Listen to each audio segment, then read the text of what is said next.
Welcome to AI DocuFeed, the podcast where we simplify the complicated so you can focus on what really matters. From breaking down dense handbooks and insurance plans to decoding complex documents, we're here to save you time and bring clarity to life's most confusing paperwork. Please note, while we aim to provide clear and accurate explanations, this podcast is for informational purposes only and does not constitute legal, financial, tax, or medical advice. Always consult a qualified professional for your specific needs. You know when you get a medical bill and you think, okay, I know how much this is going to cost me. And then you get another document that looks just as complicated.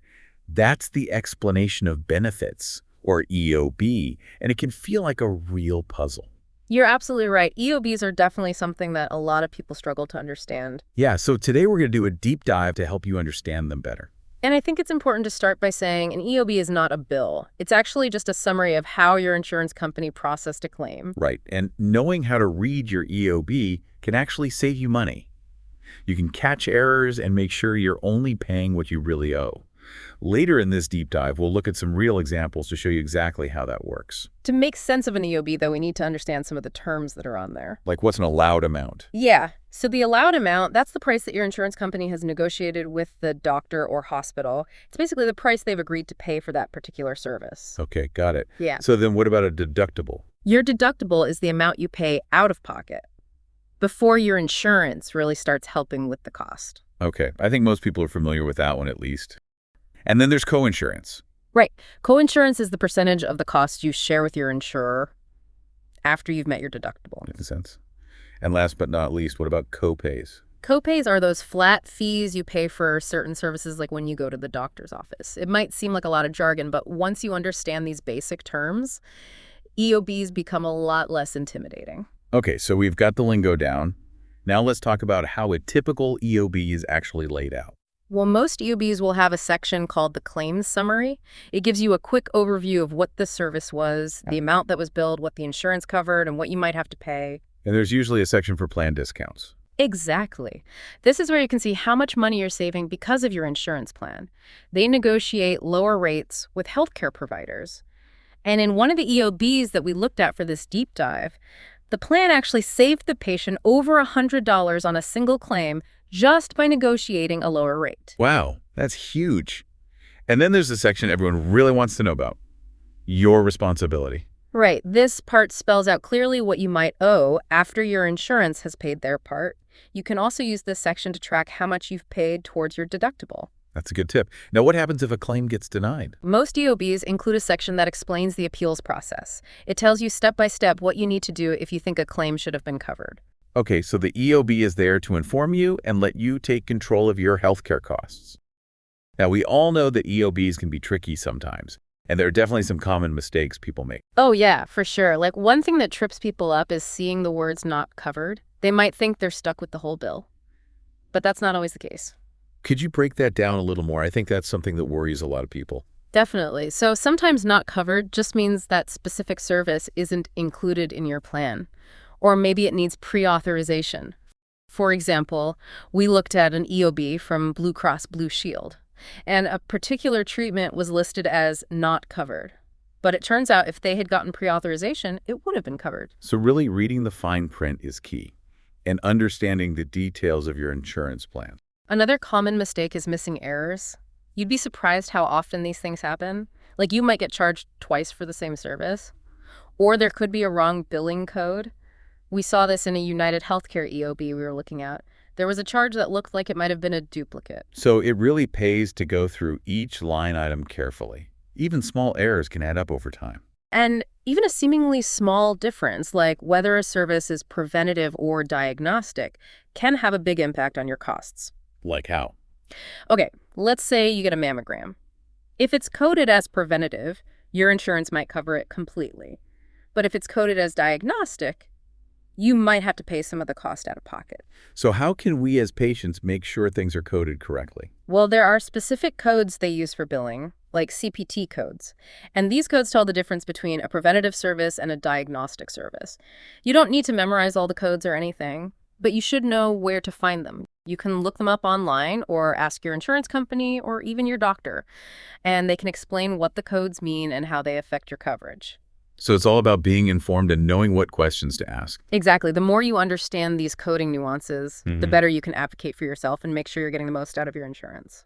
All of this just goes to show how important it is to really look at your EOBs. It's not just about understanding the basics. You need to pay attention to those little details because they can make a big difference in your finances. Well, let's give our listeners some practical tips for managing their EOBs.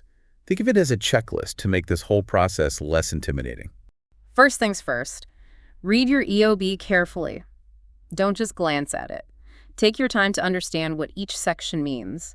You might even want to highlight or make notes as you go. Especially those key sections we talked about earlier. Right, the claim summary, the plan discounts, and your responsibility. And always cross-reference your EOB with the bills you get from your doctor or hospital. This will help you catch any mistakes or discrepancies. It's a good idea to keep all of your medical paperwork organized in one place. And remember, you always have the right to appeal. If you see something on your EOB that doesn't look right, or if a claim was denied and you think it should have been covered, don't be afraid to contact your insurance company. Most EOBs have contact information right on them, so use it if you need to ask questions or file an appeal.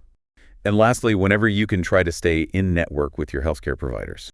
Using in-network providers will usually save you money. Because they have set rates with your insurance company, it just makes things a lot smoother. So we've covered the basics of EOBs, how they're structured, and some common pitfalls to avoid. And we've given our listeners a checklist to help them approach these documents with confidence. Exactly. We've laid the groundwork for understanding and using EOBs effectively. So let's actually take what we've learned and look at a real-world EOB. I've got one here from a major insurance company, and it's for a visit to a primary care physician for an annual checkup. Okay, I think that's something a lot of people can relate to. It's a pretty standard healthcare experience that usually results in an EOB. So where do we start? Well, the first thing you want to do is make sure all the patient information is correct. So you're checking the name, the policy number, and the date of service. Got it. So in this case, all the patient information is accurate. So then we move on to the claim summary section. This part gives you a quick rundown of what happened during the visit, like when it was, what kind of service was provided, and who the healthcare provider was. So here we can see it was a routine checkup with a primary care physician. Exactly. And next to that, you'll see the billed amount, which is the total amount the doctor charged for the visit. In this case, it's $200. Okay, but we know that insurance companies negotiate lower rates with providers. So how does that come into play here? Right, so right underneath the billed amount, you'll see the allowed amount. And this is what the insurance company has agreed to pay for this particular service. So on this EOB, the allowed amount is $150. So the patient's already saving $50 just because of their insurance plan? Exactly. That's the whole point of having insurance. They're able to leverage their negotiating power to get you lower prices. Now, the big question is, what does the patient actually have to pay? Wait, let's look at the your responsibility section. It looks like in this case, the patient owes $0 for this visit. That's right. And the reason for that is because this was a preventative care visit. And a lot of insurance plans cover preventative services at 100%. That makes sense. It's really encouraging people to take care of their health proactively. Exactly. It benefits everyone in the long run. The patient gets the care they need without having to pay anything up front, and it helps prevent bigger health problems down the road. So in this scenario, we have a patient who got their annual checkup. The insurance company negotiated a lower price, and the patient didn't have to pay anything out of pocket. It's a win-win situation. But it's important to remember that not every EOB is going to look exactly like this one. What are some of the things that might be different? Well, if the visit was for a specific medical problem and not just a routine checkup, then the patient might have a copay or have to pay coinsurance. And if the service required pre-authorization, that would also be noted on the EOB. So even though this one seems pretty straightforward, it's always a good idea to read each EOB carefully, because there could be little details or codes that make a big difference in how much you end up paying. Absolutely. Understanding those nuances is key to managing your healthcare expenses. Well, I think we did a good job of breaking down this real-world EOB. What are the key takeaways you want our listeners to remember? The most important thing is that EOBs are not bills. They're just summaries of how your insurance company handled a claim. Right, and focus on those key sections: the claims, summary, the plan discounts, and your responsibility. Exactly. Those sections are where you'll find the most important information about costs and coverage.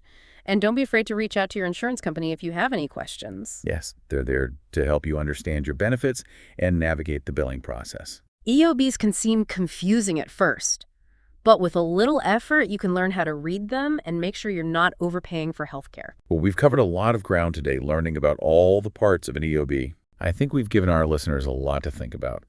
But before we wrap up this deep dive, I want to leave you with one final question. Okay, go ahead. We've talked about how important it is to really understand and scrutinize your EOBs.